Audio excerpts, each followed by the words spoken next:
Praise the lord, hallelujah. प्रभु को धन्यवाद करता हूँ, प्रभु को स्तुति करता हूँ आज का सुंदर सा दिन और एक बार जो प्रभु ने हमारे जीवन में दिया।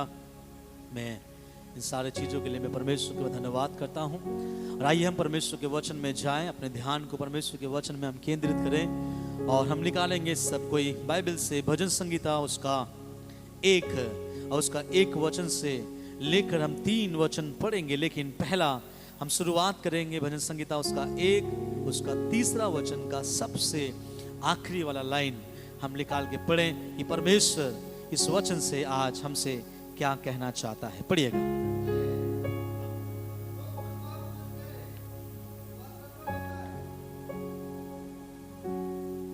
Praise the Lord. बाइबल कहता है इसलिए जो कुछ वह पुरुष करे वो क्या होता है? सफल होता है। आमीन। प्रभु को धन्यवाद करता हूं। इस वचन में लिखा है, मुझे बहुत अच्छा लगता है उस लास्ट लाइन, इसलिए जो कुछ वह पुरुष करे वह सफल होता है। कुछ भी ये पुरुष कर रहा है तो ये पुरुष करने के द्वारा सफलता उनके जीवन में आ रहा है।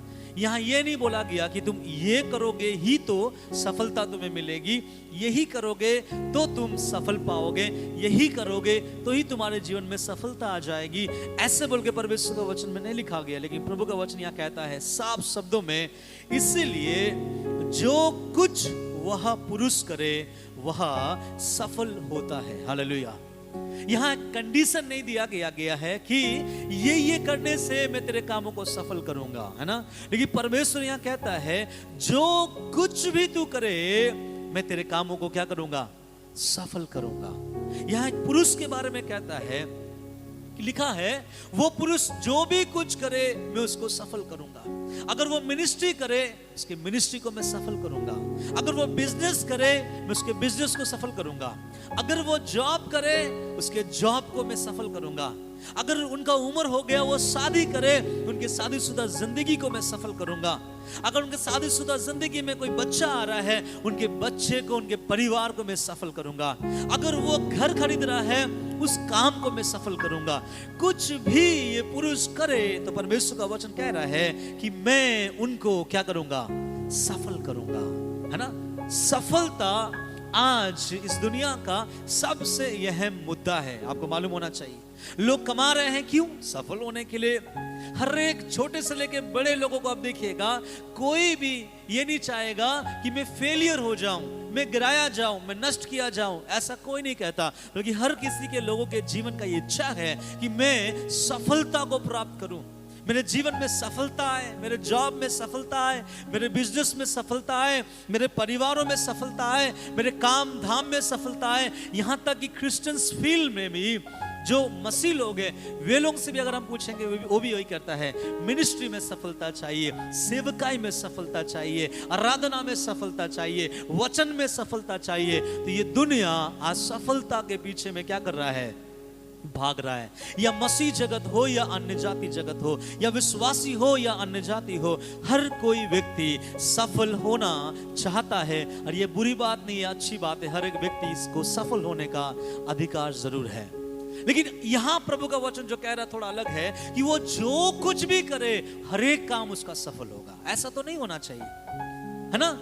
कुछ चीजों में कुछ व्यक्ति माहिर होता है कि वो वही काम करे तो वो अच्छा कर सकता है, दूसरा काम उससे होता नहीं है, इसलिए दूसरा काम जो उससे नहीं होता है वो सफलता कैसे प्राप्त कर सकता है? क्योंकि जो काम वो कर रहा है उसको आता नहीं।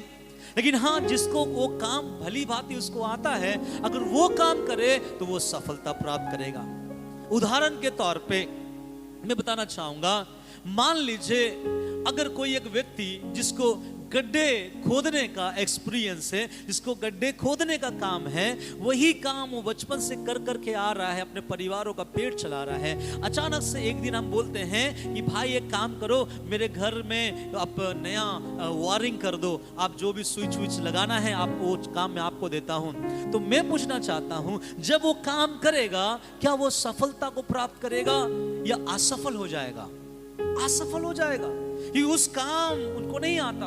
उनको गड्ढे खोदने का काम उनको आता है, बचपन से उसके बारे में उसको अच्छा अनुभव है, लेकिन उसको घर के वायरिंग करने का अनुभव उसको नहीं है, उस काम में वो असफल हो जाएगा। उसी रीति से हम जिस काम में माहिर हैं, हम उसी काम में सफलता प्राप्त कर सकते हैं। जिस काम में हम माहिर नहीं है, उस काम में हम सफलता प्राप्त नहीं कर पाएंगे। ठीक है ना?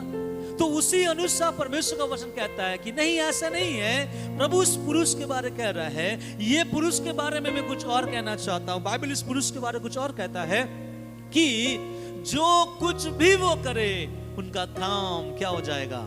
सफल हो जाएगा। कुछ भी करे, कुछ भी। मैं जैसे आपको पहले कहा, बिजनेस करे, जॉब करे, घर बार बनाए, ये करे, वो करे, हर काम उनका जीवन में सफलता को प्राप्त करेगा। इसका मतलब जरूर इसके पीछे कोई सोर्सेस है, जरूर इसके पीछे कोई सामर्थ्य है, जरूर इसके जीवन में कोई अनुग्रह है या किसी बड़े का हाथ है। इसलिए तो कहा जा रहा है कि जो कुछ वो करे वो क्या हो जाएगा? सफल होगा। है ना? ऐसा नहीं होता है।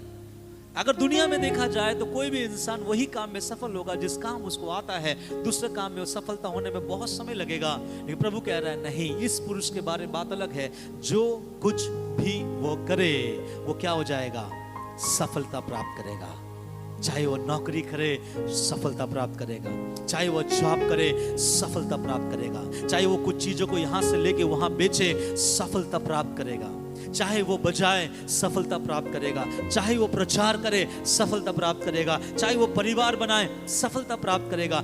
कुछ भी वो करे, सफलता प्राप्त करेगा। हालेलुया। तो मैं इस वचन से मैं आपको बताना चाहता हूं, सफलता को हम कैसे प्राप्त करें, कैसे एक व्यक्ति अपने जीवन में सफल हो सकता है, हर चीजों को पीछे छोड़कर अपने जीवन में सफलता को प्राप्त कर सकता है। कुछ कुछ दुनिया में लोग हैं जो असफलता को प्राप्त करते करते जब असफल हो जाते हैं तो वो अपने जीवन को नष्ट कर देते हैं, सुसाइड होकर, या अपने जीवन को बर्बाद कर देते दारू वगैरह पीकर, अपने जीवन को नष्ट कर देते बुरे बुरे लोगों के साथ घूमते फिरते। वो सोचता है मेरे जीवन में आगे और कुछ नहीं होने वाला, इसलिए मेरे जीवन में असफलता ही असफलता में देख रहा हूं, सफलता में कब देखूंगा। लेकिन प्रभु कह रहा है इस पुरुष के बारे में, और इस पुरुष से आप अपने आप को आज जोड़िएगा ताकि परमेश्वर का वचन आपको आशीषित करे। यहां प्रभु कहता है नहीं, जिसके बारे में मैं बातें कर रहा हूं वो जो कुछ भी करे उनका काम क्या हो जाएगा? सफल होगा। कुछ भी वो क्यों ना करे वो सफल होगा। कहीं पर भी हाथ क्यों ना लगाए वो काम सफल हो जाएगा। कुछ भी क्यों ना समझाए वो सफल होगा। कुछ भी कहीं ना चला जाए वो व्यक्ति सफल होगा। तो मैं इसलिए बताना चाहता हूं कैसे ये व्यक्ति के बारे में परमेश्वर के पवित्र शास्त्र भजन संहिता 1 उसका 3 के लास्ट लाइन में कहा गया है कि वो जो कुछ भी करे वो सफल होगा। कैसे? ये पॉसिबल है क्या? लेकिन पॉसिबल है। इस वचन से मैं आपको समझाना चाहूंगा। और आज जो लोग या ऐसे लोग बैठे हुए हैं ना जो सोचते हैं मेरा जीवन असफल है, मैं फेलियर हूं, मेरे जीवन में कोई आगे उम्मीद नहीं है, मेरे जीवन में आगे कोई रोशनी नहीं है और मैं फेलियर हूं, ये वचन उनके लिए आज है। और आपको मैं बता देना चाहता हूं दुनिया का हर एक व्यक्ति कोई भी फेलियर नहीं है। क्यों?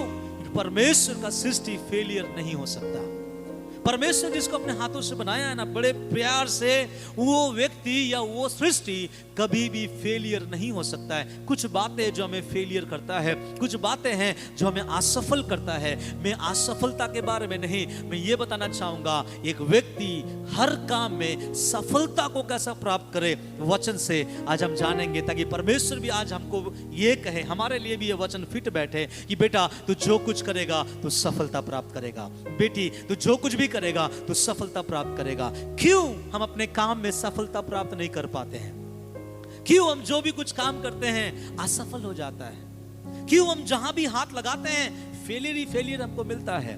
क्यों हमारे जीवन में अनुग्रह को नहीं देख पा रहे? क्यों हमारे जीवन को उन्नति में हम नहीं देख पा रहे? क्यों हमारे जीवन में हम परमेश्वर की ओर से आने वाले उपकारों को नहीं देख पा रहे? हमारा जीवन दिन प्रतिदिन बढ़ने के बजाय दिन प्रतिदिन हमारा जीवन घटता हुआ चला जा रहा है। वहां एक रीजन है, वहां एक कारण है। आज परमेश्वर का आत्मा इस वचन से आपका आंखें खोले, आपका विश्वास को बढ़ाए, आपके सोच को बड़ा करे, यही मेरा प्रार्थना है। और मैं आपको बता दूं कि क्यों ये पुरुष जब कुछ भी काम करता है तो सफल क्यों वो होता है। उसका पहले से अगर आप पढ़ेंगे तब मैं आपको समझाऊंगा कि एक वचन, ये पुरुष के पास ऐसी कौन सी चाबी है जिसके द्वारा ये कुछ भी काम कर रहा है तो सफलता प्राप्त हो रहा है। कहीं भी जा रहा है तो सक्सेस मिल रहा है, क्या कारण है? हर चीज में सक्सेस प्राप्त कर रहा है। मैं आपको इस वचन से बताऊंगा, उसका एक वचन से हम पढ़िएगा, तब आपको समझ में आएगा कि परमेश्वर का वचन क्यों इस पुरुष को हर काम में सफलता दे रहा है। पढ़िएगा उसका एक वचन से। क्या ही धन्य है वह पुरुष जो दुष्टों की युक्ति पर नहीं चलता और न पापियों के और न ठट्टा करने वालों की मंडली में बैठता है। Praise the Lord. सुनिएगा, ये वचन मैं आपके मन में आज डाल देना चाहता हूं, ताकि आज के बाद कभी भी आप लोगों को ये ना लगे कि मैं असफल क्यों हो रहा हूं। कुछ भी कर रहा हूं तो असफल हो जा रहा हूं। मेरा परिवार असफल है, मेरी मिनिस्ट्री असफल है, मेरा जॉब असफल है, मेरा बिजनेस असफल है, मेरा घराना असफल है। हर एक काम में मुझे फेलियर में क्यों हो रहा हूं? परमेश्वर का वचन इस वचन से हमें समझाना चाहता है। लिखा गया है, क्या ही धन्य है वह पुरुष जो दुष्टों की युक्ति पर नहीं चलता। जिस पुरुष के बारे परमेश्वर का वचन कह रहा है ना कि वो जो कुछ भी वो पुरुष करे वो सफल होता है, इसी पुरुष के बारे प्रभु का वचन यहां कहता है कि वो दुष्टों के युक्ति पर नहीं चलता, है ना। सफलता हमारे जीवन में जरूर आएगा, ये विश्वास के साथ कि हम उस सृजनहार के सृष्टि है और सृष्टि में से सबसे उत्तम सृष्टि है। सफलता हमारे कदमों को जरूर छूमेगा। उससे पहले परमेश्वर का वचन कह रहा है, सुन तो लो कि ये पुरुष किस रूप में आगे बढ़ रहा है, समझ तो लो ये पुरुष के अंदर क्या क्या खूबी है। और ये खूबी अगर हमारे जीवन में है तो मैं आपको चैलेंज के साथ बोलना चाहूंगा, आपसे भी सफलता दूर नहीं हो सकता। आपके कदमों में सफलता आकर गिरेगा और आप परमेश्वर की महिमा करते हुए आगे बढ़ेंगे। लेकिन सुन लो कि जिस पुरुष के बारे परमेश्वर का वचन कह रहा है, उस पुरुष के बारे क्या कहता है, क्या ही धन्य है वह पुरुष जो दुष्टों की युक्ति पर नहीं चलता। नंबर 1, ये जो पुरुष है ना, जिसके बारे में तीसरा वचन के लास्ट लाइन में कह रहा है, ये जो कुछ भी करता है उसका काम सफल होता है। इसलिए सफल होता है क्योंकि उसके पास बहुत धन है? नहीं। उसके पास बहुत टैलेंट है? नहीं। उसके पास बहुत हिम्मत है, ताकत है, अपने ताकतों से वो सक्सेस को प्राप्त करता है? नहीं। बाइबल कह रहा है वो दुष्टों की युक्ति पर नहीं चलता। हालेलुया।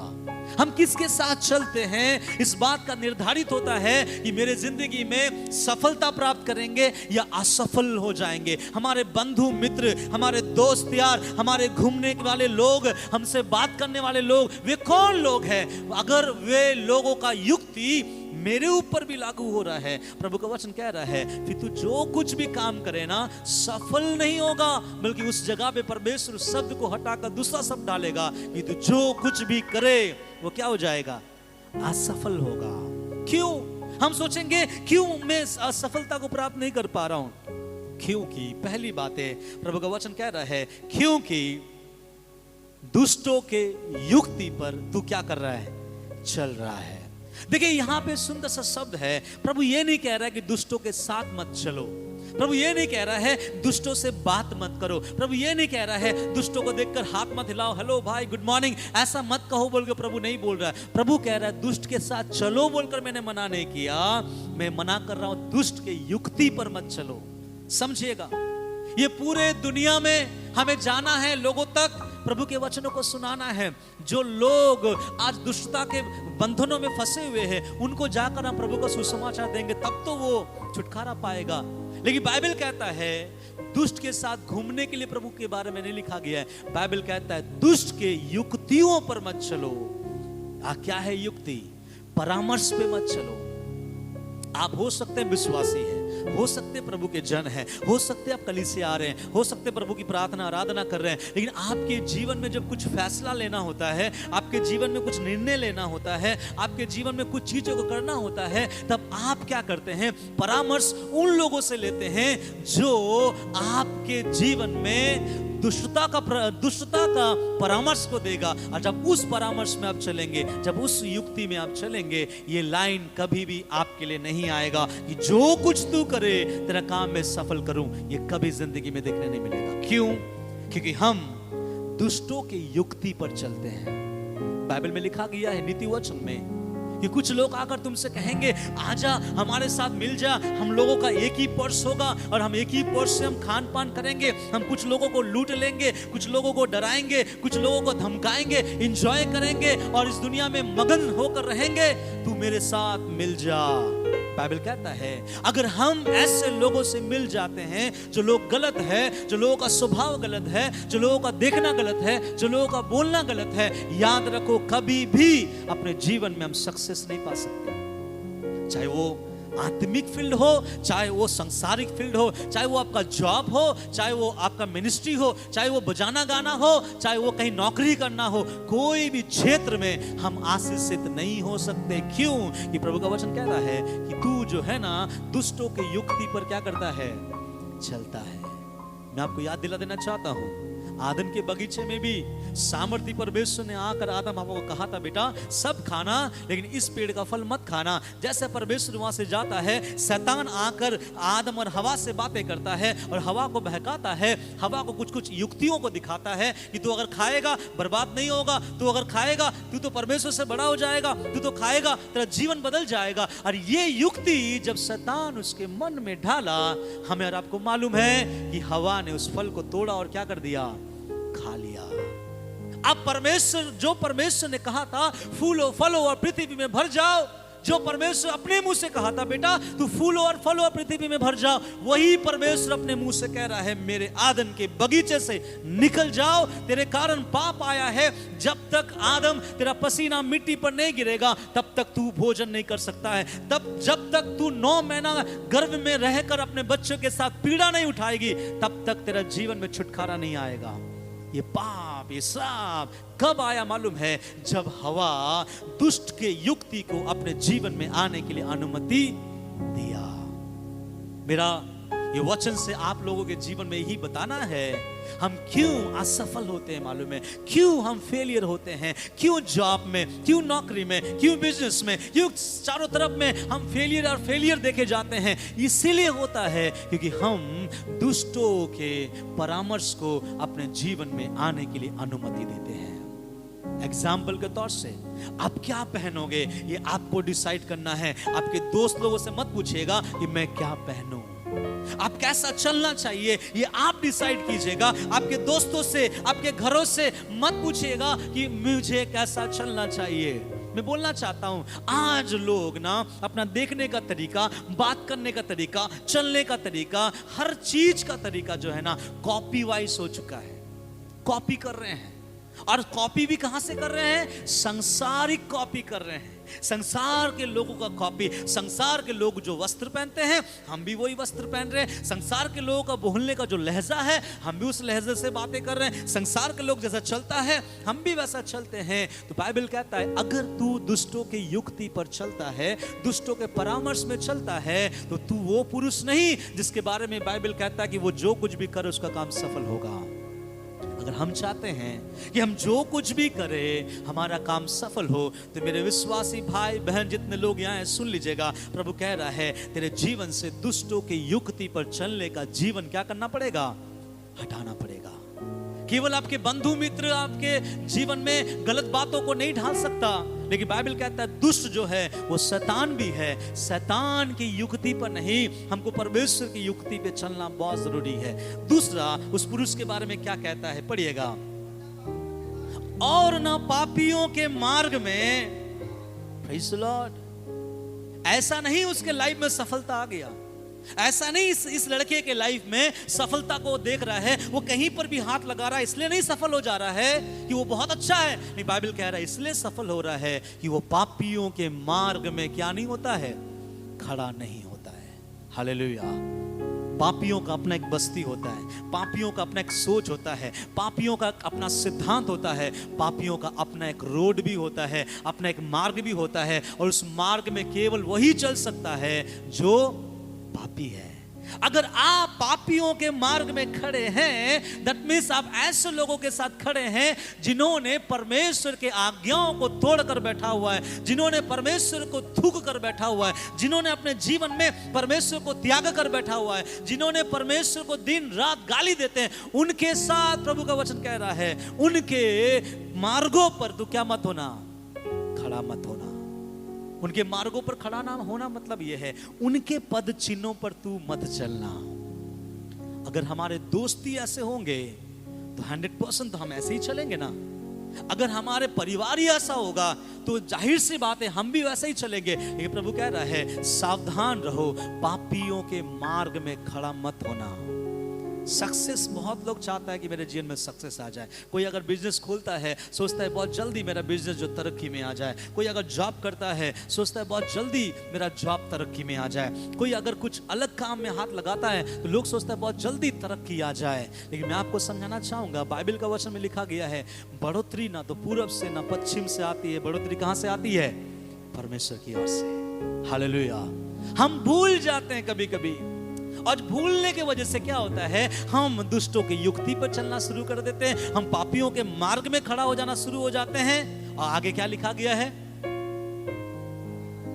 और ना ठट्टा करने वाले मंडली में बैठता है। हालेलुया। 3 बातें परमेश्वर कहा इस पुरुष के बारे। ये पुरुष के बारे जो हम लोग सुने हैं ना, पहला कि वो जो कुछ करता है उसका हर एक काम क्या होता है? सफल होता है। ऐसी हवा में सफलता उसके पास नहीं आया, ऐसे ही किसी ने फूंक दिया और सफलता उसके पास आ गया, ऐसे मत सोचिएगा।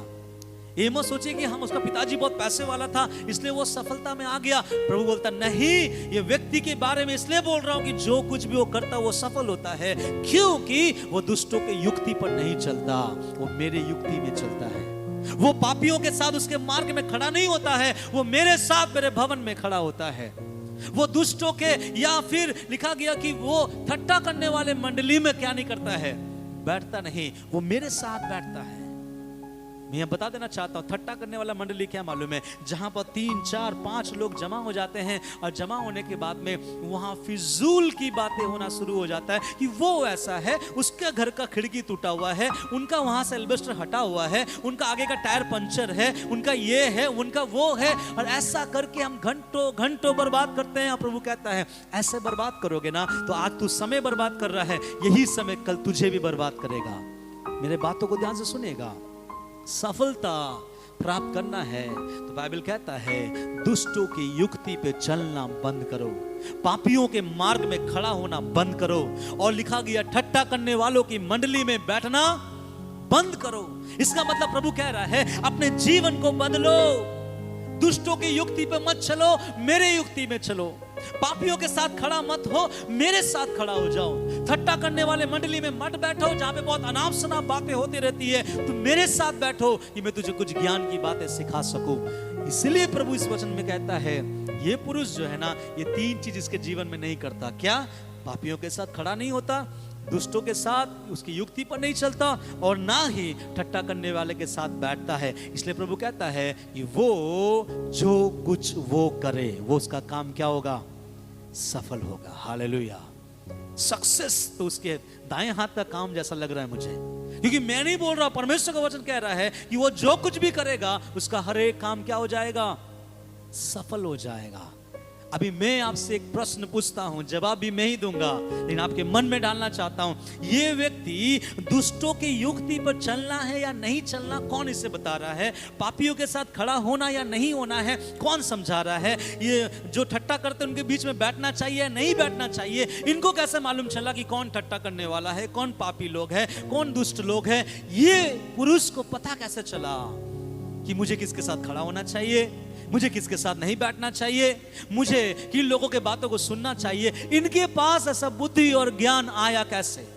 आज मैं आपको बता रहा हूं, बैठे बैठे आपको समझ में आ रहा होगा कि हाँ पास्टर कह रहा है कि इन लोगों के साथ नहीं घूमना चाहिए, दुष्टों की युक्ति को नहीं लेना चाहिए, पापियों के मार्ग में खड़ा नहीं रहना चाहिए, और ठट्टा करने वाले की मंडली में नहीं बैठना चाहिए। क्योंकि मैं समझा रहा हूं, आप समझ पा रहे हैं। लेकिन इस पुरुष के बारे में बोलना चाहूंगा कि इस पुरुष को कैसे मालूम कि ठट्टा करने वालों के साथ मत बैठो, पापियों के मार्ग में मत खड़ा हो जाओ, और दुष्टों की युक्ति को मत लो, नहीं तो सफलता मेरे जीवन में नहीं आएगा। कैसे पता चला मालूम है? अभी आगे का वचन मैं आपको बताना चाहता हूं। नंबर 2 पढ़ेगा।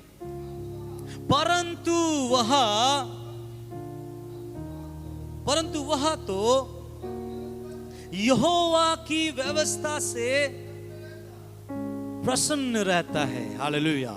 2 बातें हैं बताऊंगा मैं आपको। यहां लिखा गया है परंतु वह तो, अर्थात कौन? ये पुरुष जिसके बारे हम लोग सीख रहे हैं, जिसके बारे में बातचीत कर रहे हैं, जिसके बारे में परमेश्वर का वचन कहता है जो कुछ भी वो करता है उनका सारा काम क्या होता है?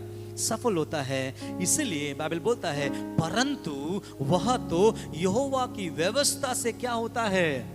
प्रसन्न रहता है। आगे क्या लिखा है? और उसकी व्यवस्था पर रात और दिन ध्यान करता रहता है। हालेलुया। ऐसे बुद्धि नहीं आ गया उसको कि कौन पापी है और कौन अपापी है। उसको ऐसा समझ में नहीं आया कहां बैठना चाहिए कहां नहीं बैठना चाहिए, लेकिन उसको समझाया है परमेश्वर के वचन ने, उसको समझाया है परमेश्वर के व्यवस्था ने। हम व्यवस्था ही नहीं मालूम, फिर हम व्यवस्थित ढंग से अपने जीवन को हम आगे कैसे बढ़ाएंगे? ये व्यक्ति रात और दिन परमेश्वर के वचनों को लेकर पढ़ता है, ये व्यक्ति रात और दिन ध्यान करता रहता है, ये व्यक्ति रात और दिन परमेश्वर की व्यवस्था से खुश होता है। और प्रभु कह रहा है जो मेरे व्यवस्था को वो समझेगा वही तो व्यवस्था को जानकर अपने जीवन को आगे बढ़ाएगा।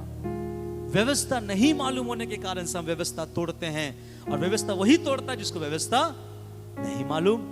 अगर व्यवस्था आपको मालूम है, अगर आप तोड़ रहे हैं तो याद रखिए ये तो बहुत गलत बात है, बहुत खतरनाक बात है।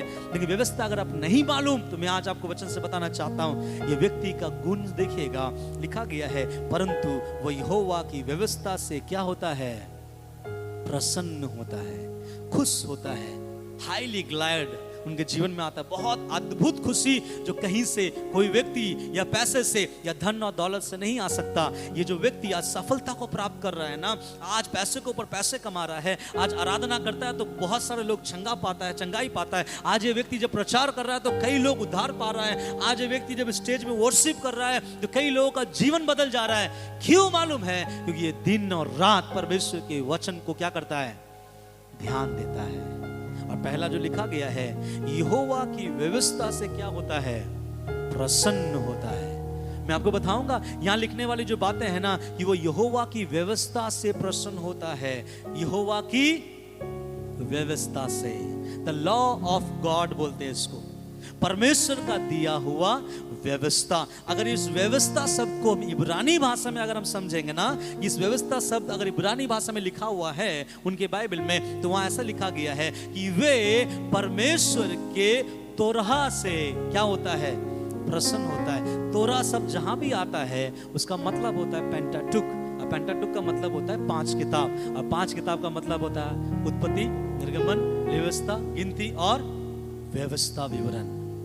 तो यहां जब बोल रहा है ना कि परमेश्वर की व्यवस्था से ये जो जवान है, ये जो लड़का है, ये जो पुरुष है, ये बहुत खुश हो जाता है। क्यों?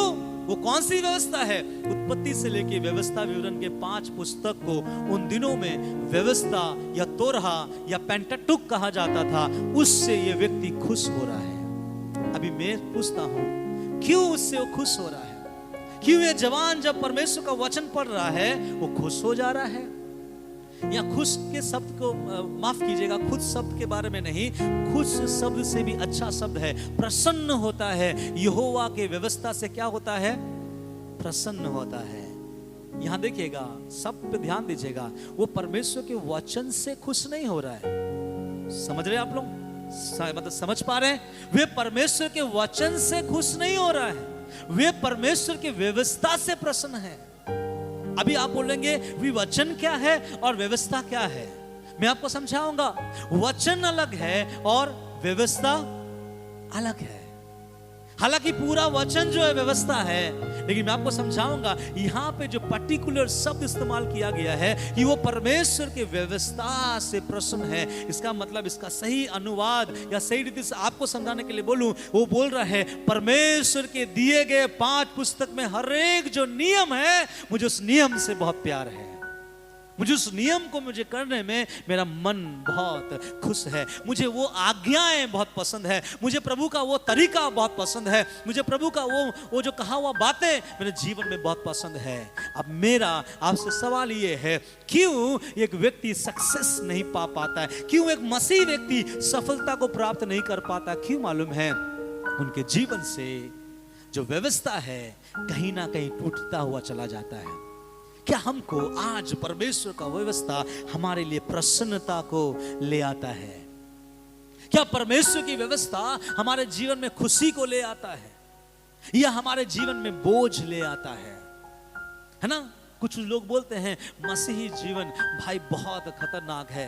अगर मसीही में जाना चाहते हो तो जरूर मसीहों में जाओ, लेकिन तुम पेंटिकोस्टल वाले चर्च में कभी मत जाना, क्योंकि पेंटिकोस्टल वाले चर्च में जाओगे तो वे लोग तुमको क्या करेंगे मालूम है? तुमको तो पहला, अगर तुम दारू पीते हो तो मना कर देगा, सिगरेट पीते हो तो मना कर देगा, खैनी खाते हो तो मना कर देगा, गुटखा खाते हो तो मना कर देगा। ये तो चलो अच्छी बात है कि शराब उराब पीने में मना करता है, इवन वो कपड़ा पहनने के लिए भी मना कर देते हैं कि खराब कपड़ा मत पहना करो, छोटा छोटा कपड़ा मत पहना करो। चलिए कपड़े के ऊपर बोला कोई बात नहीं, वो बाल पर भी आ जाते हैं, बोलते हैं ऐसा बाल कटिंग मत करो, ऐसा मत बनाओ, ये मत करो। और अगर हम कुछ पहन लिए उस पे भी वो लोग बोलते हैं कि ये मत पहनो, वो मत करो। और कुछ लगा लेते तो बोलते ये मत लगाओ, वो मत लगाओ। भाई बड़ा मुसीबत है। पेंटिकोस्टल चर्च जो है ना, वो मसीह लोगों के ऊपर में बहुत क्या डालता है? बोझ को डालता है। ऐसा लगता है मैंने जो व्यवस्था है घर में बैठ के बनाया और मैं चर्च में क्या करता हूं? बताता हूं। नहीं, कोई भी कलीसिया में अगर प्रभु का दास कुछ प्रचार करता है, वो अपने पॉकेट से निकाल के प्रचार नहीं कर पाता, क्योंकि वचन लिखने का, समझने का औकात किसी भी प्रभु के दासों को नहीं है। ये तो पवित्र शास्त्र और परमेश्वर ने लिखा है, हम उसकी आज्ञाओं को केवल एक्सप्लेन करते हैं आप लोगों के सामने। तो बाइबल कहता है ये पुरुष उस व्यवस्था से क्या रहता है? प्रसन्न रहता है। हालेलुया। कभी कभी ऐसा होता है, मैं आपको समझाना चाहूंगा। किसी भाई को जब मैं समझाता हूं, एक भाई को मैंने देखा था कुछ दिन पहले, वो शॉर्ट कपड़ा पहन रहे थे और अपना सामने का अंदर में एक टी शर्ट पहने हुए थे और ऊपर का शर्ट खोलकर वो जब जा रहे थे तो मैंने उसको बोला ऐसा मत चला करो, ये अच्छा नहीं है। तो वो कहता है ऐसा कहाँ लिखा है? मैं बोला ऐसा मत करो, विश्वासी लोग देखेंगे तो क्या लगेगा, तुमको ऐसा नहीं करना चाहिए। मुझे विश्वासियों के साथ परवाह नहीं, मेरा मन में जो आएगा मैं वही कपड़ा पहनूंगा। मैंने कहा प्रभु के लोगों को एक डिसेंट कपड़ा पहनना चाहिए, ऐसा मत पहनो मेरे भाई। वो बोलता है मैं इन सारे बातों को नहीं मानूंगा। तो तू मेरे बातों को नहीं मान रहा है, कोई बात नहीं, लेकिन ये मेरी बातें नहीं है, परमेश्वर का बात है। इसका मतलब ये है तुमको परमेश्वर के व्यवस्था का मानना तुम्हारे लिए खुशी की बात नहीं, तुम्हारे लिए बोझ की बात है। हालेलुया। इसी रीति से कहीं जा नहीं सकते, हम कुछ कर नहीं सकते। बोलते हैं ना, हम पास्टर चर्च में प्रचार कर दिया कि आज से मूवी मत देखिएगा, मूवी देखना गलत बात है। कि बाइबल कहता है कि हर एक झूठ बनाने वाला और गढ़ने वाला उस नरक में उनका जीवन होगा। पास्टर ने कहा है इसलिए मुझे मूवी देखना तो बंद करना ही पड़ेगा, लेकिन आप अंदर ही अंदर में तैयार नहीं हुए हैं। आप पास्टर के कहने से मूवी बंद कर दिए, लेकिन अंदर ही अंदर अभी भी आपका शौक, अभी भी आपका मन है कि मैं थोड़ा बहुत मूवी लगाकर मैं देख लूं। तो क्या पास्टर ने जो व्यवस्था आपको समझाया उस व्यवस्था से आप खुश है या उस व्यवस्था आपके लिए बोझ है? ये मत पहनो, वो मत खाओ, वो मत देखो, वहां मत जाओ, अच्छे लोगों के साथ घूमो, गाली मत दो, कोई अगर तुम्हें मारता है तो उसे मत मारो। इन सारे बातें जब परमेश्वर के दास या प्रभु का व्यवस्था में जब हम पढ़ते हैं तो मैं आप लोगों से प्रश्न है, क्या वो मेरे लिए खुशी का विषय है या फिर वो मेरे लिए बोझ का विषय है? अगर बोझ का विषय है तो मैं बता देना चाहता हूं, मैं कुछ नहीं कर पाऊंगा आपके जीवन को लेकर, परमेश्वर भी कुछ नहीं कर पाएगा। ये प्रभु कहता है वो पुरुष जो कुछ करता है वो सब कामों में सफल होता है। इसलिए नहीं कि वो दुष्टों की युक्ति पर नहीं चलता, इसलिए नहीं कि वो पापियों के मार्ग में खड़ा नहीं होता, इसलिए नहीं कि वो ठट्टा करने वालों के साथ नहीं बैठता, बल्कि इसलिए भी है कि वो मेरी व्यवस्था से क्या होता है? प्रसन्न रहता है। हालेलुया। मानता नहीं बोला गया कि मेरे व्यवस्था को मानता है, मानने का जीवन उसका कब से वो खत्म कर चुका है, वो मानने से भी ऊपर आ गया है। अब उसको मानने में मजा आता है, उसे खुशी है कि मेरा परमेश्वर ने मुझे आज्ञाओं को दिया है, उसे पसंद है कि मेरा परमेश्वर की आज्ञाओं को मैं पूरा करूं, और ये उनके लिए खुशी का विषय है। क्यों मालूम है? परमेश्वर सक्सेस नहीं देता है, क्योंकि जो परमेश्वर को पसंद है वो शायद हमें नहीं पसंद, जो परमेश्वर को भाता है वो हमको शायद नहीं भाता है। इस कारण परमेश्वर हमको सक्सेस नहीं दिला पाता है, इस कारण परमेश्वर हमको आगे नहीं बढ़ा पाता है।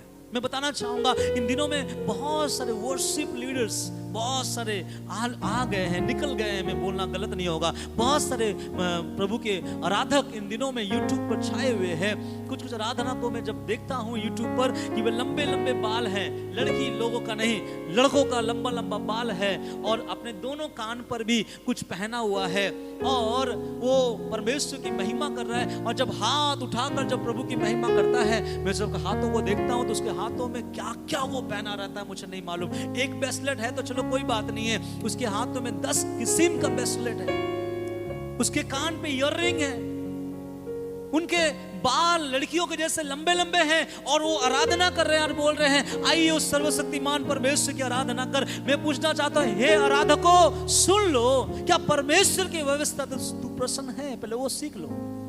अगर उनको जाकर बोला जाए ना कि भाई ये हाथ पे इतने सारे क्यों आप पहनते हो, क्यों आप ईयररिंग पहनते हो, क्यों आप अपने बाल लंबा लंबा करा के रखे हो? मेरा शौक है, मैं बोलना अगर चाहूंगा कि भाई अपने बाल कटवा लो, ईयररिंग को खोल दो, ये हाथ से सब कुछ खोलो, शुद्ध हो जाओ, पवित्र हो जाओ और परमेश्वर की आराधना करो, तो वो कहेगा मुझसे ये सब बातें मत बोलो, क्योंकि परमेश्वर मन को देखता है, बाहर को नहीं देखता है, और वो अपना मुंह सुखाकर वहां से चला जाएगा।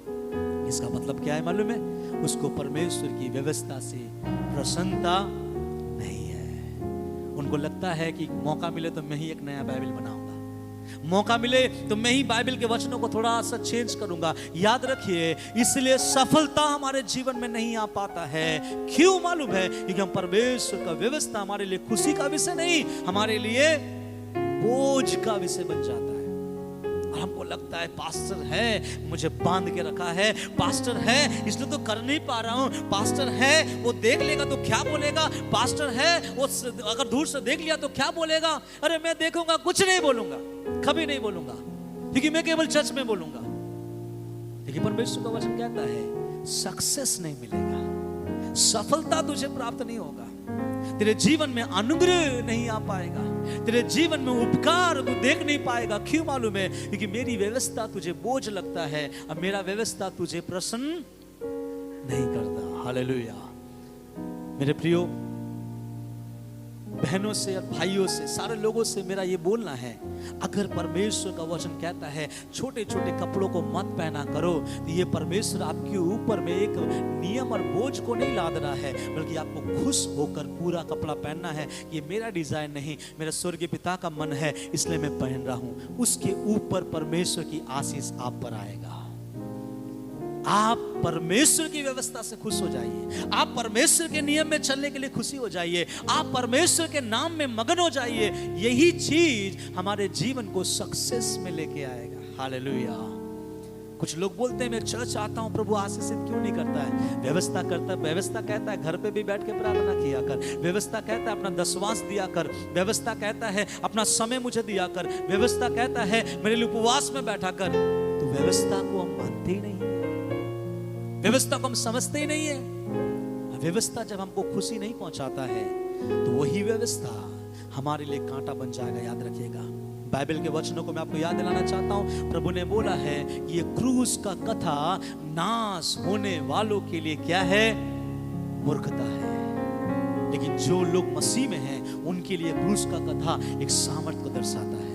जो व्यवस्था से हम आशीषित हो जा रहे हैं, वही व्यवस्था को अगर कोई लोग सोचता है ये मेरे लिए बोझ है, तो याद रखिएगा जो व्यवस्था हमारे हाथों पे आने के बाद फूल बन जाता है, वही व्यवस्था आपके हाथों में जाने के बाद कांटा बन जाएगा, और वही कांटा आपके जीवन को चुभता रहेगा जिंदगी भर। लोग नहीं समझ पाते हैं, लोग जान नहीं पाते हैं, और इसी कारण से आज कई जवान, कई बहनें, कई भाई, कई परिवार, कई लोग ऑल ओवर द वर्ल्ड बर्बाद होकर अपने घर पे पड़े हुए हैं, और नाम मात्र केवल कहते कि मैं मसीह हूं। लेकिन मैं बताना चाहता हूं, मसीही बोलने से ब्लेसिंग नहीं आएगा। बाइबल कहता है वही जो परमेश्वर की व्यवस्था से प्रसन्न होता है। हालेलुया।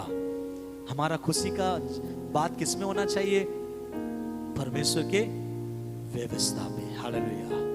जब कुछ लोग बोलते हैं कि परमेश्वर मेरे जीवन में अनुग्रह किया है और प्रभु में हम आते रहेंगे, तो परमेश्वर हमारे जीवन में ऐसा ही अनुग्रह करेगा, प्रभु हमारे जीवन में ऐसे ही अनुग्रह करेगा। मैं बोलना चाहता हूं, प्रभु ऐसा अनुग्रह नहीं करेगा उनके जीवन में जो व्यक्ति उसके व्यवस्था से प्रसन्न नहीं होता। हालेलुया।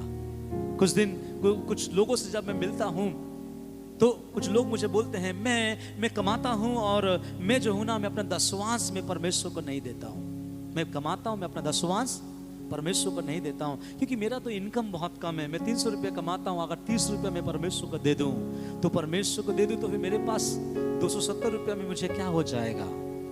लेकिन मैं बताना चाहूँगा, कोई पासवान नहीं कहता कि आप दसवांश दो। कोई पासवान आपके घर जाकर आपको नहीं बताएगा कि दसवांश दो। लेकिन परमेश्वर कहता है कि ये दसवांश देने का विधि तुझे चुभता है या दसवांश देने का विधि तुझे आनंद से भर देता है। हालेलुया।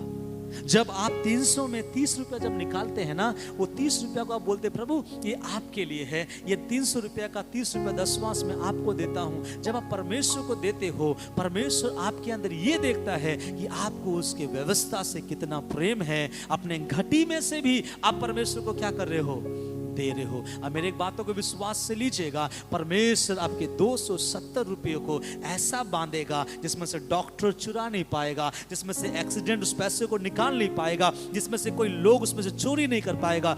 270 रुपया आपके जीवन में 20,000 रुपया से भी ज्यादा फायदा पहुंचाएगा। क्यों? इसलिए नहीं कि मैं दसवांश देता हूं, दसवांश तो सब देते हैं। कलीसिया में आने वाले लोग दसवांश जरूर देते हैं, लेकिन बाइबल कहता है जो हर्ष से देता है, जो खुशी से देता है, जो नाचते हुए देता है, परमेश्वर का अनुग्रह उसके ऊपर आता है। हालेलुया। मैं कुछ लोगों से ऐसा बात करने समय कुछ लोग ऐसा बोलते हैं, मैं सच बताता हूँ, मैं कुछ नहीं कहता। वो बोलते हैं दसवांश कैसे देंगे, हमारे पास उतना पैसा आता नहीं है, उतना पैसा मिलता नहीं है।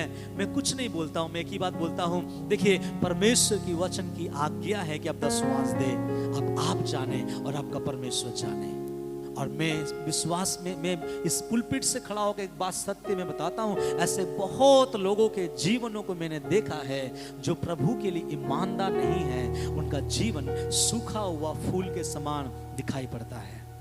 मैं केवल दसवांश के बारे में बातें नहीं करता हूं, मैं बातें करता हूं परमेश्वर को आपका समय देने का। मैं बातें करता हूं अपना शरीर आत्मा प्राण देने का। क्या इसमें आप देने में मगन हो, खुश हो, या आपको बोझ लगता है? कुछ लोग बोलते हैं मैं नशा छोड़ नहीं पाऊंगा, नशा छोड़ दिया तो मेरा जीवन समाप्त हो जाएगा। मैं कहता हूं फिर आप एक बात सुन लो, सफलता आपके जीवन में नहीं आएगा। नहीं पास्टर जी, आप लोगों के पास आने से आप कहते हैं कि ये मत खाओ, वो मत खाओ, ये मुझे बोझ लगता है इसलिए मैं चर्च नहीं आता। तो मैं बोलता हूं प्रभु के वचन से, प्रभु कहता है मेरा आज्ञा तुझे खुशी पहुंचाता है या तेरे जीवन में बोझ लगता है? अगर बोझ लगता है तो प्रभु कहता है फिर तू वो पुरुष नहीं जिसका हर काम को मैं क्या कर दूं, सफल करूं। हालेलुया। सक्सेस पाना सबको पसंद है ना? आगे बढ़ना बहुत पसंद है सबको, लेकिन सक्सेस पाने के लिए उस सर्वशक्तिमान के आज्ञाओं को अपने दिल से स्वीकार करना और अपने मन में उसको आनंदित होकर लेना, ये एक बहुत बड़ी बात है। हालेलुया। मेरे माँ के बारे में मैं एक बात हर समय कहता हूँ, क्योंकि मेरे माँ के बारे में इसलिए उदाहरण देता हूँ कि मैं उसके जिंदगी को मैं देखता हुआ आ रहा हूँ। उसने जो प्रभु के लिए एक बार छोड़ दिया, उसके बहन लोगों ने, उसके परिवारों ने कई बार बोला कि मेरी बहन तेरे साथ हम फोटो खिंचवाना चाहते हैं, लेकिन उन सारे चीजों को पहन ले जो तू पहले पहना करती थी। मेरा माँ कहता है एक बार मैंने मेरे परमेश्वर के लिए छोड़ दिया, मैं दोबारा उसे नहीं पहनूंगी। आपको मालूम है इस कारण से आज भी उनके गांव के लोग उन्हें पसंद नहीं करते हैं, उनके बहन लोग उनको प्यार नहीं करती है, क्योंकि वो परमेश्वर के आज्ञाओं को मानता, उसमें प्रसन्न है। लेकिन मेरा मम्मी जानती है, उनका 3-4 बहन उसे पसंद करे या ना करे, चर्च में उसके लिए काफी बहन प्रभु ने दिया है। हालेलुया। जो उनसे बात करता है, जो उनसे प्रेम करता है। मैं बोलने का मतलब यह है, प्रभु का आज्ञाओं को बोझ होकर मत मानिए, प्रभु के आज्ञाओं को खुशी से मानिए कि प्रभु थैंक यू, तेरा आज्ञा जब मैं पूरा करता हूं मेरा मन आनंद से भर जाता है। हालेलुया। आज्ञा मानना आसान नहीं है, याद रखें। आज्ञा मानने से आपको गुस्सा भी कभी कभी आएगा कि परमेश्वर आप कैसा आज्ञा देते हो। एक प्रभु का दास जाकर एक विधवा से कहा अपने लिए छोड़, पहले मेरे लिए रोटी बना, मेरे लिए रोटी बनाकर लेके आ, उसके बाद तुम लोगों का जो होगा देखा जाएगा। तो वो स्त्री उस कुड़कुड़ा सकती थी कि कैसा प्रभु का दास है, अकाल के समय पे हमारे पास थोड़ा सा आटा है जो हम लोग खाएंगे और मर जाएंगे। इन बीच में प्रभु का दास आ गया, उसमें से भी वो बोल रहा है मेरे लिए रोटी बनाकर लेके आ। लेकिन बाइबल में लिखा गया उस स्त्री के कुड़कुड़ाने के बारे में नहीं लिखा गया है, क्योंकि स्त्री ने कुड़कुड़ाया नहीं, वो घर गया और अपना आखिरी रोटी जो वो लोग खाकर मरने वाला था प्रभु के दास के सामने लेके आकर दे दिया, हर्ष के साथ, खुशी के साथ। मन में सोच रहा होगा कोई बात नहीं, हमें रोटी खा के साथ मर जाते, लेकिन प्रभु के दास को दे देंगे, बाकी जो होगा देखा जाएगा। जब वो उसने प्रभु के दासों को दिया, मालूम है बाइबल बताता है कि जब तक अकाल था इस घर में खाने पीने का कमी और घटी परमेश्वर ने आने दिया। क्यों? वो बोझ के साथ आज्ञा को नहीं माना, खुशी से आज्ञाओं को माना। आज हम और आप भी जो जो आज्ञाएं चर्च में वचन में बताया जाता है, खुशी से माना कीजिए। कब मैं बोलना चाहूंगा, सफलता आपके कदमों को चूमेगा, सफलता में आप खड़े हो जाएंगे, सफलता आपके जीवन में आगे बढ़ेगा। क्या बाइबल कहता है, वो पुरुष जो मेरी व्यवस्था पर क्या करता है, प्रसन्न रहता है, और दूसरा मेरे व्यवस्था पर रात और दिन ध्यान करता रहता है। Praise the Lord. पढ़ता नहीं है बोल रहा। आज बहुत सारे दुनिया में मसीह लोग हैं, वो पूरा बाइबल को 50 बार खत्म कर दिया। बाइबल को 50 बार खत्म करने से आपके जीवन में अनुग्रह नहीं आएगा, याद रखिएगा। बाइबल को 50 बार पढ़ लेने से आपका बाइबल का पन्ना जरूर खराब हो जाएगा, आपके जीवन में अनुग्रह नहीं आ सकता। क्यों? क्योंकि आप बाइबल को वैसे ही पढ़ रहे हो जैसा बाकी कॉमिक्स आप पढ़ रहे हो। आप 50 बार क्या 100 बार पढ़ लीजिए। यहां कहता है वो मेरी व्यवस्था पर रात दिन पढ़ता रहता है, लिखा नहीं है। क्या लिखा गया है? ध्यान करता रहता है। हालेलुया। इसका मतलब ये नहीं बोल रहा कि आप बाइबल मत पढ़े, जरूर आप ज्यादा से ज्यादा बाइबल पढ़े, लेकिन बाइबल के वचनों को क्या करे? ध्यान करे। हालेलुया। बाइबल के वचनों को लेके मनन करे। रात में जब आप सो रहे हैं, सुबह जब आप प्रभु का वचन को सुने हैं या पढ़े हैं, उसको आप याद करें, क्योंकि वो वचन जितना याद करेंगे आपका आत्मा को प्रभु अपने लहू से उतना साफ करेगा। वचन सोचेंगे, बुरी बातें आपके मन में नहीं आएगा। वचन सोचेंगे, नेगेटिव थॉट्स आपके मन में नहीं आएगा। वचन सोचेंगे, आपके जीवन को परमेश्वर शुद्ध और पवित्र करता हुआ चला जाएगा। अब प्रभु इनके बारे में 2 बातें कहता है कि वो मेरे व्यवस्था को खुश होता है और व्यवस्था को रात और दिन ध्यान करता रहता है। पढ़ता रहता नहीं है, ध्यान करता रहता है। कुछ लोगों के बारे में आपको मालूम होगा, कुछ बच्चों के बारे में, कि वो खूब पढ़ता है, पढ़ने के बावजूद भी 60% मार्क्स से कभी ज्यादा नहीं लाता, लेकिन बहुत पढ़ता है। कुछ बच्चे हैं जो पढ़ता ही नहीं है, एग्जाम के समय किताब निकालता है और निकाल कर थोड़ा देर पढ़ लेता है, और जब वो एग्जाम देता है 85% 90% मार्क्स लेके आता है। क्यों? कि इसने पढ़ा था और इसने ध्यान दिया था। तो परमेश्वर का वचन कहता है मेरे बाइबल को पढ़ा मत करो, केवल मेरे वचनों को क्या करो? ध्यान से सुना करो, ध्यान दिया करो। ये वचन जब आप सुनते हैं ना, आज पूरा दिन भर आपके कान में वचन गूंजना है और ध्यान देना है अपने आप में। प्रभु जो वचन हमने सुना है कि वो दिन रात आपके व्यवस्था से प्रसन्न रहता, दिन रात आपके व्यवस्था पे बंधे रहता है। पिता वो दुष्टों के युक्ति पर नहीं चलता, वो पापियों के मार्ग में खड़ा नहीं होता, और ना ही ठट्टा करने वालों की मंडली में बैठता है। 2 बातें मैंने आपको यहाँ पे कहा कि वो यहोवा की व्यवस्था से क्या होता है? प्रसन्न होता है। या जितने भी लोग हैं, जिस दिन आपको परमेश्वर का आज्ञाएं दिल से खुशी लग जाएगा, दिल से खुशी होना शुरू हो जाएगा, आप मान लीजिएगा, समझ जाइएगा कि सफलता आपके कदमों पे आ रहा है ना? सक्सेस आपके पास दौड़ा हुआ आ रहा है। क्यों मालूम है? सक्सेस आपके पास दौड़ा हुआ क्यों आ रहा है? क्योंकि सृजनहार परमेश्वर जिसने सक्सेस को बनाया, उस सृजनहार परमेश्वर के कदमों में अगर आप हैं, तो आपके कदमों में परमेश्वर के बनाया हुआ सक्सेस आपके पास है। लेकिन दिन रात उसकी व्यवस्था पर क्या कीजिए? ध्यान दीजिए। उस व्यवस्था से खुश रहिए, पापियों के मार्ग में खड़ा मत रहिए, दुष्टों के हिसाब से मत चलिए, ना ही ठट्टा करने वालों के साथ आप बैठिए। अगर ऐसा जीवन आपका होगा, मैं बता देना चाहता हूं, प्रभु आपके जीवन को शिफ्ट करेगा। आखिरी वचन फिर मैं खत्म करूंगा, पढ़िएगा उसका 3रा वचन।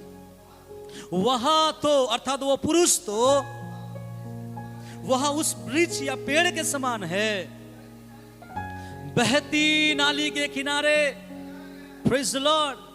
आज आप लोग कहीं भी लगाए हुए हो, मुझे फर्क नहीं पड़ता। हो सकता है कि आप ऐसे जगह पर आपका पेड़ लगाया गया है, सक्सेस आप देख नहीं पा रहे हैं, आप कमी घटी में जा रहे हैं, चाहे आत्मिक जीवन हो या भौतिक जीवन हो, आपका जीवन सूखा और सूखा और सूखा जा रहा है। प्रभु कहता है अगर तू आज इस वचन से बात को मान लेगा कि प्रभु आज के बाद मैं पापियों के साथ खड़ा नहीं होऊंगा, आज के बाद दुष्टों की युक्ति पर नहीं चलूंगा, आज के बाद मैं उस ठट्टा करने वाले मंडली में नहीं बैठूंगा, बल्कि तेरे व्यवस्था से मैं खुश हो जाऊंगा और आपका व्यवस्था पे रात और दिन ध्यान करूंगा, तो परमेश्वर कहेगा भले ही तू कचड़े पे क्यों ना उगा हो, मैं वहां से उखाड़ कर मैं तुझे बहती नाली को किनारे में लगाऊंगा, ताकि तू अपने ऋतु में क्या करे, फल लाए, और जिसके पत्ते कभी मुरझाएंगे नहीं। इसीलिए सुनिएगा, ये पुरुष ना ऐसे ही सफलता प्राप्त नहीं किया, बहुत कुछ खोया उसने, बहुत कुछ कुर्बान किया प्रभु के नाम से,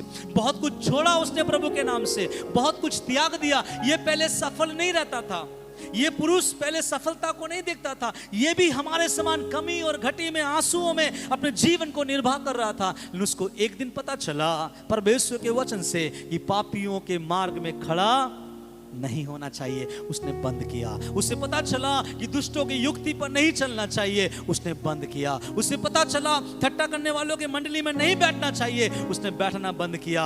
और उसको परमेश्वर के वचन से खुशी होना शुरू हो गया, उसको परमेश्वर का वचन रात और दिन अपने मन में सोचना शुरू हो गया। प्रभु ने उसके पेड़ को कहीं और जहां लगा हुआ था वहां से हटाकर बहते नालियों के किनारे लगा दिया, ताकि कभी भी इसको पानी का कमी और घटी ना हो।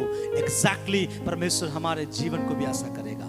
कोई भी कमी, कोई भी घटी हमारे जीवन में आने से पहले भरपूरी आसमान से हमारे पास परमेश्वर पहुंचाएगा। क्यों? क्योंकि हम बहती नालियों के किनारे लगाए गए हैं, जो अपने ऋतु में फलता है। सही समय पर आपका फूल होगा, सही समय पे फूल फल बनेगा, और सही समय पे उस फल में टेस्ट भी आएगा, और सही समय पे परमेश्वर कहता है तेरे पत्ते कभी भी मुरझाएंगे नहीं। पत्ते मुरझाएंगे नहीं मतलब समझ में आपको आता है? हम एक पेड़ का सही पेड़ है या गलत पेड़ है, उसका अनुमान इस चीज में लगा लेते हैं कि उस पेड़ के पत्ते हरे भरे हैं या नहीं। तो पेड़ का पत्ता देखकर हम समझ जाएंगे कि ये पेड़ तो मरा हुआ पेड़ है। प्रभु कहता है मैं तुझे ऐसे बनाऊंगा जब दूर से लोग तुझे देखे और लोगों को देख कर ये लगेगा ये जो है ये बेस्ट ट्री है, ये सबसे बेहतरीन पेड़ है, जिसके पत्ते इतने हरे भरे होंगे उसके फल कैसा नहीं होगा। उसके आगे परमेश्वर का वचन कहता है इसीलिए, सब मेरे साथ बोलिए, इसीलिए वह पुरुष जो कुछ करे वो सब काम सफल होगा। हालेलुया। सफलता ना पैसों से नहीं आता है। सफलता किसी जन में बोलेंगे ना सफलता मेरे पास इसलिए आएगा क्योंकि पीछे में मेरे पीछे लीडर है। जी नहीं, लीडर आपको सफलता में नहीं ला सकता, क्योंकि आप भी इंसान हो, वो भी इंसान हो। आप बोलेंगे उससे मेरा परिचय वो सफलता में लेके आएगा, कभी नहीं। आप बोलेंगे मेरे पास बहुत सोर्सेस है, मैं सफलता को प्राप्त करूंगा। जी नहीं, परमेश्वर का वचन कहता है बढ़ोतरी ना तो पूरब से ना पश्चिम से, बल्कि बढ़ोतरी यहोवा की ओर से आता है। तो जहां से आता है, प्रभु कह रहा है दुष्टों की युक्ति पे चलना बंद कर, पापियों के मार्ग में खड़ा होना बंद कर, और ठट्टा करने वालों की मंडली में बैठना बंद कर, और दिन और रात मेरे उपस्थिति में बैठकर मेरे वचन का ध्यान कर, और मेरा वचन तुझे भाता रहे, तेरा जीवन को खुश करता रहे। और देख तेरे पेड़ को ना मैं कहां से कहां पहुंचाऊंगा, तेरे पत्ते कभी मुरझाएंगे नहीं, तेरा फल हर समय सही समय पर आएगा, और तू जो कुछ भी करे। Praise the Lord. एक अच्छा कोटेशन प्रभु ने, मुझे लगता है वो प्रभु लेटर लिख लिख के नीचे में लिख दिया, जो कुछ भी तू करे वो काम सफल होगा। और सिग्नेचर किसका है? परमेश्वर का। स्टैम्प किसका है? परमेश्वर का। और ये बॉन्ड पेपर दुनिया का किसी लोगों में ताकत नहीं कि इसको वचन को बदल के दिखा दे। अगर जो व्यक्ति ईमानदार है प्रभु की उपस्थिति में, प्रभु कहता है जो कुछ वो पुरुष करे, जो कुछ वो बहन करे, जो कुछ वो घराना करे, जो कुछ मेरा लोग करे, वो हर एक काम में क्या कर दूंगा? सफल करूंगा। एक आखिरी वचन पढ़ाकर मैं आप लोगों को प्रोत्साहन देकर खत्म करना चाहूंगा। सब कोई मेरे साथ निकालिएगा ओहोशू का किताब, उसका 1 अध्याय और उसका 5 वचन से 8 वचन तक पढ़ेंगे। ओहोशू का किताब उसका 1 अध्याय और उसका 5 वचन से लेकर उसका 8 वचन तक मैं पढ़ता हूं, आप लोग सब ध्यान से सुनिएगा। जब मूसा मर गया, ओहोसू को परमेश्वर ने सेवा दिया मूसा का कि बेटा तू करना, और जब तू करेगा मैं तुझे कैसे आशीषित करूंगा। तब परमेश्वर ओहोसू से कहता है, मैं पढ़ता हूं, ध्यान से सुनिएगा, ओहोसू उसका 1 अध्याय उसका 5 वचन से आगे, तेरे जीवन भर कोई तेरे सामने ठहर ना सकेगा, जैसा मैं मूसा के संग रहा वैसे ही तेरे संग भी रहूंगा, और ना तो मैं तुझे धोखा दूंगा और ना तुझको छोड़ूंगा। इसलिए हिया बांध कर दृढ़ हो जा, क्योंकि जिस देश के देने की शपथ मैंने इन लोगों के पूर्वजों से खाई थी उसका अधिकारी तू उन्हें करेगा। इतना हो कि 7 वचन बहुत जरूरी है, इतना हो कि परमेश्वर ओहोसू से अपेक्षा करता है, बेटा इतना हो कि तू हिया बांध कर और बहुत दृढ़ होकर जो व्यवस्था मेरे दास मूसा ने तुझे दी है उन सब के अनुसार करने में चौकसी करना, और उससे ना तो दाहिने मुड़ना और ना बाएं, तब जहां जहां तू जाएगा वहां वहां तेरा परमेश्वर तेरा काम सफल करेगा। आगे लिखा गया है, व्यवस्था की यह पुस्तक तेरे चित्त से कभी उतरने ना पाए, उसी में दिन रात ध्यान दिए रहना, इसलिए कि जो कुछ उसमें लिखा है उसके अनुसार करने की तू चौकसी करे, क्योंकि ऐसा ही करने से तेरे सब काम सफल होंगे और तू प्रभावशाली रहेगा। सब बोलिए हालेलुया। क्यों परमेश्वर ने ओहोसू को ये नहीं कहा कि बेटा मूसा तो मेरे साथ बैठ कर 40 दिन बैठकर सामर्थ को प्राप्त किया, एक काम कर मैं भी तुझे अनुग्रह देता हूं, तुझे सामर्थी बनाता हूं और तू जा इस्राएलियों को कनान देश तक पहुंचा। प्रभु कहता है सुन ले, मैं जो 40 दिन तक मूसा से बातें करता था, कुछ और बातें नहीं कहता था, मूसा को मेरी व्यवस्थाओं को सिखाता था, इसलिए मूसा सामर्थी बना। अब तू सुन, जो व्यवस्था मैंने मूसा को दिया उस व्यवस्था को मानने में रात और दिन अगर तू चौकसी करेगा, ना तो उसमें से तू दाएं मुड़ेगा ना अगर तू बाएं मुड़ेगा, तो मैं यहोवा परमेश्वर यहोवा एलोहिम तुझसे एक वादा करता है, जहां जहां तू जाएगा तेरा काम को मैं क्या करूंगा, सफल करूंगा। हालेलुया। ना धन ना दौलत से, ना पैसा ना रुपया से, ना किसी के हेल्प से, परमेश्वर कहता है मैं हूं वो परमेश्वर जो तेरे जिंदगी को सफलता में ले आऊंगा। सफलता देने वाला परमेश्वर वो है, उसके नजदीक आए, उसके करीब आए। आप प्रभु का वचन के अनुसार उन पापियों से दूर रहे, उनके मार्ग में खड़ा मत होइए, उन दुष्टों की युक्तियों को मत सुनो, उन ठट्टा करने वालों के साथ मत बैठो, और बाइबल के अनुसार दिन और रात उसकी व्यवस्था पर क्या लगाओ, ध्यान लगाओ।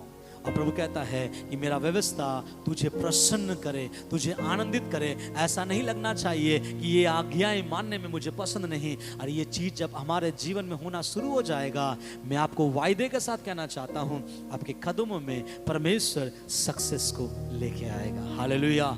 सक्सेस जो है परमेश्वर देता है। आइए अपने पांव तले हम खड़े हो जाएं और परमेश्वर की उपस्थिति में हम प्रार्थना करें। आइए इस वचन के आधार पर हम अपने आप को प्रभु के हाथों में दें और प्रार्थना करें। प्यारे यीशु, मैं आपको धन्यवाद करता हूँ, आपकी स्तुति, आपकी महिमा, आपकी प्रशंसा करता हूँ परमेश्वर। आज के इस वचन के द्वारा हम में से हर एक के जीवन में बातें कीजिए प्रभु जी, ताकि परमेश्वर हम आपके विश्वास में से रीति से ढंग से हम चल सके परमेश्वर। हालेलुया। हमारा जीवन परमेश्वर उन पापियों के मार्ग पे ना हो, हमारा जीवन उस दुष्टों के युक्ति पर ना हो, हमारा जीवन उन ठट्टा करने वालों के बीच में ना हो, बल्कि परमेश्वर हम आपकी व्यवस्था से प्रसन्न होने वाले व्यक्ति बन जाए और आपकी व्यवस्था को रात दिन ध्यान करने वाला व्यक्ति हो जाए, ताकि हम जो कुछ भी करें हम उसमें सफल हो सके। चाहे हम आराधना करें, प्रार्थना करें या कुछ भी करें परमेश्वर, उसमें हम सफल हो सके। इस वचन को सुनने वालों के जीवन में बातें कीजिए, ताकि वे अपने जीवन में इस वचन के द्वारा कई आशीषों को प्राप्त कर सके। आपने प्रार्थना सुन लिया प्रभु, धन्यवाद। प्रार्थना प्रभु यीशु मसीह के नाम से मांगते हैं।